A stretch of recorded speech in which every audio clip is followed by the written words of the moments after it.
Broadcasting from the business capital of the world, this is the Podcast Business News Network.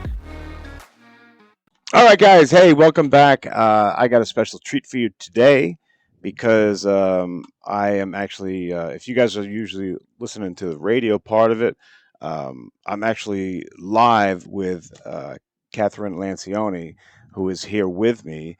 And if you remember the Kathryn Lancioni show, she is the owner and creator of Presenting Perfection. She's in Montclair, New Jersey, but virtually she can help, pretty much anybody. And what she does is she offers coaching and counseling services on issues related to the fields of communication. So she's got a great topic for today, and she's a great guest. So I would like to introduce her, but before I do that, you can call in at 631-730-7376, or just get me on instant feedback. My producer will get it. Go kcinstantfeedback@gmail.com. Name, city, and state. If you're bashful, just say anonymous. If he thinks it's appropriate, I'll ask Kathryn live on the air, and you get to see the whole process and work. So, guys, with no further ado, it's the Kathryn Lancioni show with the one and only Miss Kathryn Lancioni. Hey, Kathryn, how you doing, buddy? Hey, good, Casey. How are you doing? Nice to see you. Same here. Same here. I have to say, it's a lot more fun this way. Yeah, it's cool. I get to see the person that I'm talking to because we've done some great shows. I mean, your show is very popular, as we'll see when the instant. Okay, there's one. I know I can't read it, but I can see that one came in. Anyway, so what's going on, Kathryn?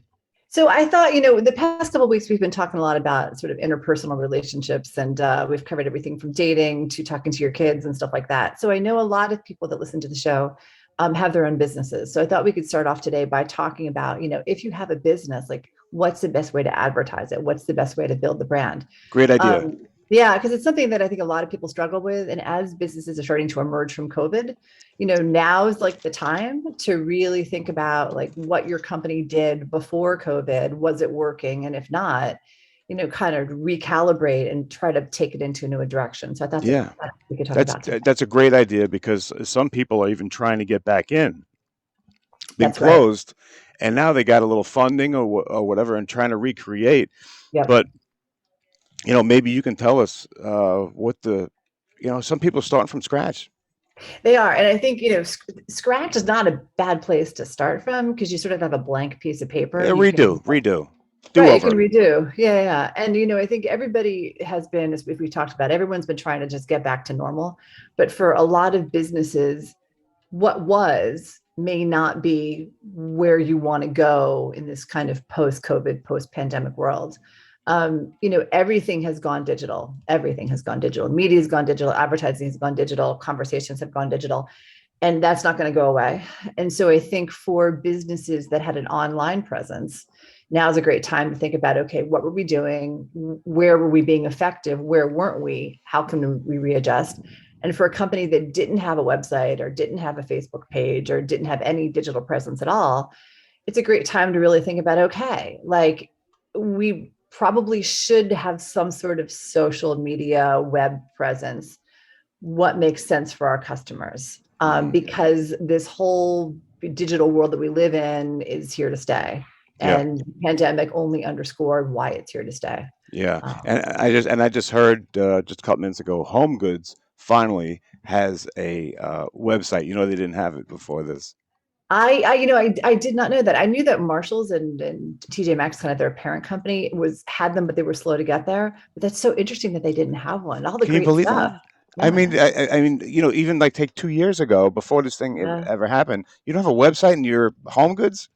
Yeah. They need you. I love that. I would love to work for them. So anyway, so the first thing is, if you're a small business owner, you should have a web page. It does not have to be complicated. And the reason you should have one is, especially in this day and age, everyone asks you, oh, can I look on your website for more information? If you sell products, oh, do you have stuff on your website? And when you say no, it's very unexpected. And I think in some ways it really impacts what a potential consumer thinks about your business. And, how do you get a website? It's easy. You go on to, there's a bunch of different services where you can buy a website name. GoDaddy is the one that I think most people know best. Go on to GoDaddy, you do a simple search. If the name you want's already taken, the search engine will show you different possibilities. And, it's always funny to see what's available. Yeah, and they give you something that's you definitely don't want. It's like if I want Armstrong, then it's Armstrong XT51 explanation asterisk money sign. Exactly. And then there's probably a .net, right? And so that's the first thing is you have to figure out a name that's logical to your business. You don't want it to be too long. You want it to be simple and short and hopefully memorable. And then the other thing, and this is an important one, is it going to be, can it be a .com, right? Because most companies' businesses are .com. Most nonprofits are .org. Most universities and colleges and schools are .edu. If you get away from those conventional endings, it can be confusing to people. Some businesses may have a .net, which is fine, but most of us expect it to end in a .com. So if you have a .net ending right now, you may consider trying to get some sort of .com thing that it could lead to. But you don't want to change your name, but the .net can cause confusion. So if you're starting from the blank slate, I'd suggest going for a .com if it's the right thing for your business. It's going to be more expensive, but it's more credible. Yeah, absolutely. The second thing is, you want to look at social media. So who's your customer? Are they baby boomers? Are they Gen X? Are they millennials? Are they Gen Z? Everyone's like, well, what's the difference? Like Gen Z are the kids that are kind of like in the teens, like mid-teens to late teens right now. Millennials are people in their, 20s and 30s. You've got the Gen X folks that are 40s and 50s, and then you have the boomers. And they all go to different sites, right? Yeah. So Gen X and the baby boomers still have a huge presence on Facebook. If you have a teenager in your life, they'll tell you Facebook is for old people. Don't take it seriously, but that's what they all think. So that's the first thing is like, where is your customer going on social media? If you're targeting something like the Gen X group or the Gen Z or the millennial group, the younger end, you're going to look more towards Snapchat and Instagram. That's where those kids go. Right. If for some reason you're in the music business and you're like trying to release a song, you would drop it, as they say, on TikTok. But a lot of companies also use TikTok to promote their goods, especially if it's a consumer product. And again, the millennials and the Gen Z tend to look to TikTok. A lot younger. TikTok. Yeah. So that's the second thing you have to think about is, okay, do I have a website? If not, let me get one. And then second is social media. Who are my customers? Where do they go? And you can ask them, if you have a business, if you have a regular retail business, in a shopping center or in a mall or on a street in a town, you can ask your customers, what's your favorite social media? And that's a great way of getting instant feedback from your customers on where they go and what they look for. And, setting up a Facebook page is not hard. And if you're not tech savvy, then whoever builds your website, if you don't do it yourself, they can probably help you with the Facebook page. Mm-hmm. And then once you have your Facebook page or your other social media presence is set up, then you can think about running ads. Ads are not expensive. The Reed's ads are not that expensive. It's because advertisers support all of these sites. And that's the thing about social media that most people don't think about is it doesn't cost us to post anything.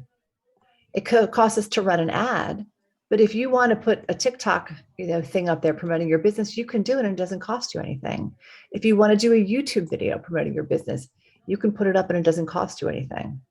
And it's pretty empowering when you think about that. And I think a lot of people are really nervous about putting stuff on social media because they don't understand, I don't understand how the technology works. Yeah. But it's as simple as just setting up a Zoom call like you and I are doing now, getting someone on the phone if you want to talk about your business, have someone interview you, record it, put it on YouTube. It's so easy.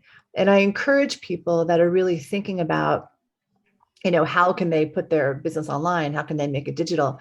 To just look at, what some other companies have done. And you don't have to look at big companies like Apple or Walmart or look at smaller companies. Like what's the local bookshop have, or what's the local nail salon have? Right. Your website page can just be what they call a landing page, which has really simple information about your business. And your Facebook ad is going to reinforce that, but that's where you can have conversations with your customers and so forth and so on. So it's not as complicated as people think it is, and it's incredibly important, especially now. The crazy part is when you have a website, people perceive that your business is actually bigger than it is.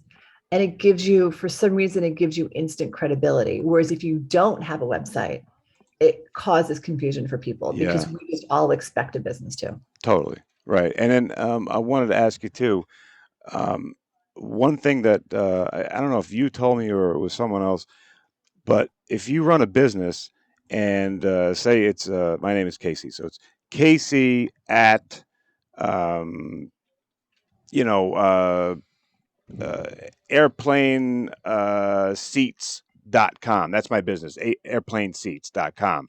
If I go Casey uh, at yahoo.com, that tell me what you think. Does that send something like I'm not as credible if my email is not my business? Yeah. That's a really good question. Yeah, everybody. So when you buy your URL, your web address, we'll say through GoDaddy, Yeah. it gives you the option to set up an email that ties to your business name. You should completely do it. So mine is, as we've talked about before, is just Kathryn at presentingperfection.com. Because that's your business. Yeah. My business, right? Yes. Do I have a separate Gmail? Yeah, I have a couple of them. But do you keep that for like personal or something? I keep it for personal stuff. Yeah. Okay. Because part of it is I never shop through my business email address because I don't want it to become, I don't want all the spam. Well, yeah, one hand here, one hand here. I got you. Just be forewarned. If you use it to shop, you're gonna get then it gets I got you. And it's completely separate. And that way also too, it doesn't get confused with my personal email. So yeah, I would encourage everybody to have that business address. And usually it's just, your first name or whoever name of someone who monitors the email, just their name at your company's name.com or .net, whatever it turns out to be. And it gives you a lot of authenticity, again, more than you would have if you just had some random Yahoo or Gmail address. Yeah, it's a great question. Yeah, but the thing is, I just have to say that on our instant feedback, which you already have 5 pages over there, we use a Gmail, right? It's a Right. Gmail, just because there is thousands and thousands, and I guess that they thought that was better, and something like that when it's a throwaway thing, when it's something like you're not really doing business. These are I'm not. It's not just fans. Please don't don't take that the wrong way. This is very important. We love the fans. We always get to you, but we're not doing business with the fans. Right. Is that totally is that okay sense. to do? Yeah, totally fine. Totally okay. Yeah. Okay. All right. So now some more advice for smaller businesses that got swallowed up with this whole thing. They said they weren't allowed to work and everything. Coming out of the closet, or out of the is that the saying? I don't know. Almost out of the starting gate again. Just exactly. It's just people, starting from scratch, like we were talking about. You mentioned a couple things. What about staffing? Staffing is hard right now. Nobody seems to want to work. And if people don't, or they're changing jobs, like I know so many folks that have their own businesses that have lost employees because of the employees have traded up. So, I'm a big believer in hiring, not full-time employees, but consultants, people to come in and help with this project, help with that project. It does 2 things. It lets them try you out and it lets you try them out. So I really believe that if you can, in sort of what I do, everything is consulting based. Like, I'll have this project here, this project there. So sometimes it's just me. Sometimes I bring other people on. I have someone that does my website and social media, and he's consistent. But apart from that, everyone is all based upon the project because all the clients are different. So, if you're in a business like I'm in, where your clients vary, I think it's nice to be able to pull different people in to leverage their skill sets.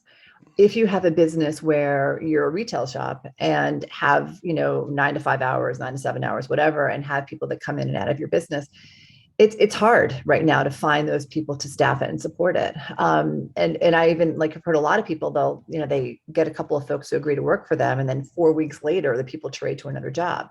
So right now there seems to be no staying power in the job market, and that's going to change. You think so? Yeah, I do. I Yeah, do. It can't continue this way forever. I got you. You know, but I think you've got to have a lot of fortitude and, offer people an incentive, but don't offer too much because you don't want to do something that's going to put you in a bad financial position.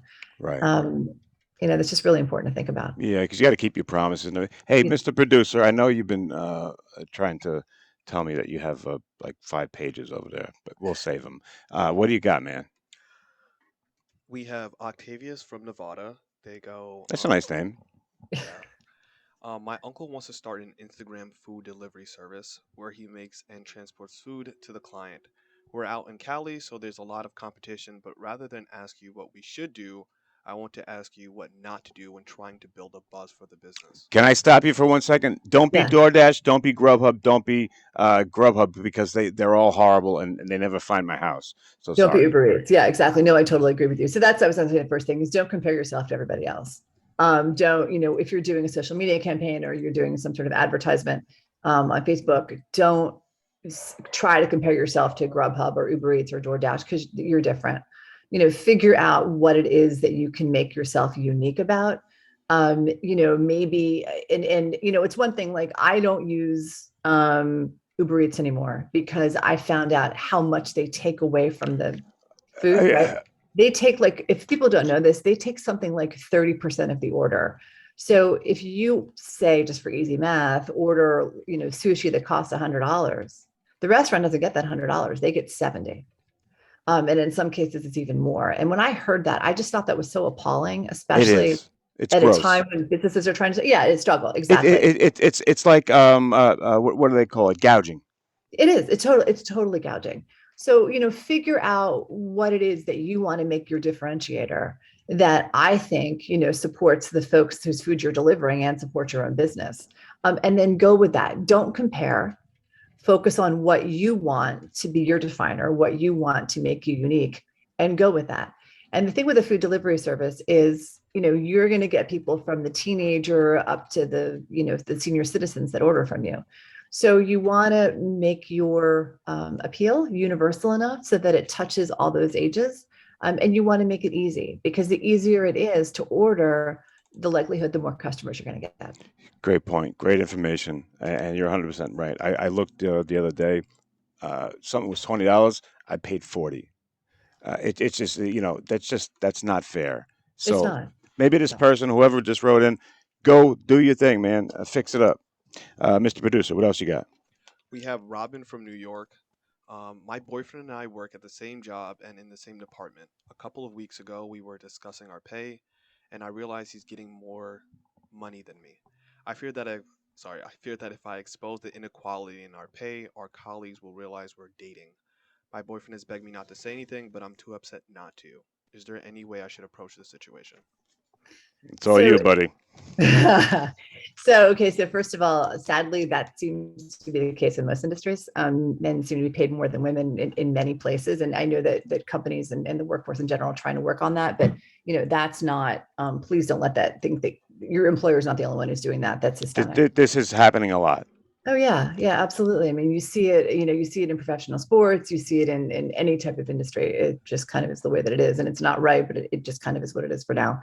Um, I think that if you went to the HR department, if your company has one, or HR specialist, and just sat down and I wouldn't point out your boyfriend specifically, but I would just say, you were talking to colleagues, and in the discussion, people were talking about salaries or bonuses or something like that. Make it as general as you can.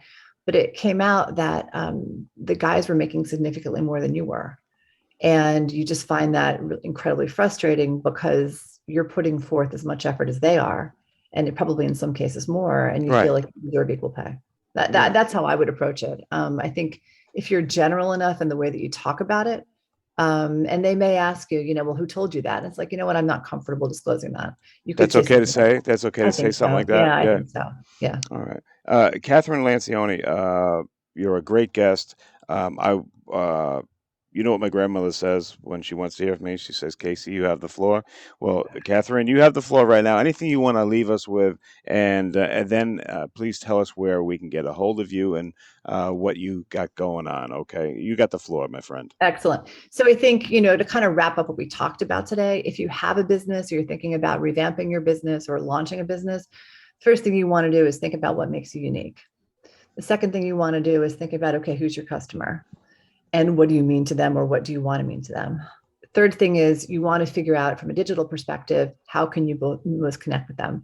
If you have a website, great. Maybe it needs a bit of tweaking. If you don't have one, I would get one. As we talked about earlier, go on to GoDaddy or any other comparable site, find a URL that you like, and then buy it and go for it. And as we talked about too, get an email that links it, because you makes your business more credible. Figure out what social media is going to work best for your company. Facebook tends to be most popular with Gen X and baby boomers. TikTok, Snapchat, Instagram, more popular with millennials and Gen Z.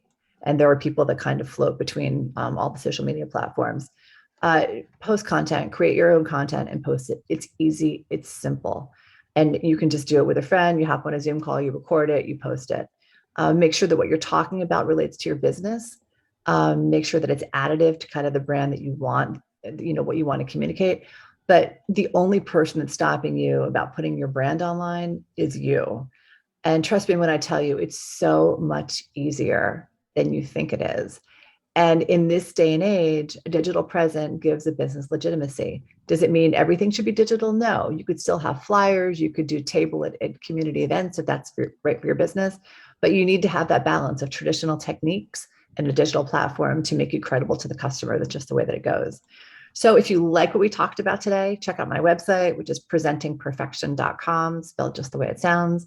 And if you want to connect with me, just send me an email, Kathryn@presentingperfection.com. I'm also on LinkedIn. You can find me there. And I'm on social media. So that's all I have. Casey, as always, an absolute pleasure. Fun questions today. No daily questions, which was nice. Yeah, no, that was awesome. That was it was great to see you and do this, but I want to let the people know all those pages of questions. We're going to save those, and we will get to you. So it wasn't time not spent well. And the other thing is, Kathryn, when we do our next show, I want to ask you about oversaturation. When you're saying poster, yeah. I want to talk to you about that, because that's something that I think a lot of people are doing. It's like everywhere you go, it's too much. But it is too much, and it does turn the customer off. So we'll talk about that next week. Awesome. Hey, guys, Kathryn Lancioni Show, and we'll be right back. Thanks, Kathryn. All right, take care, Casey. Bye-bye.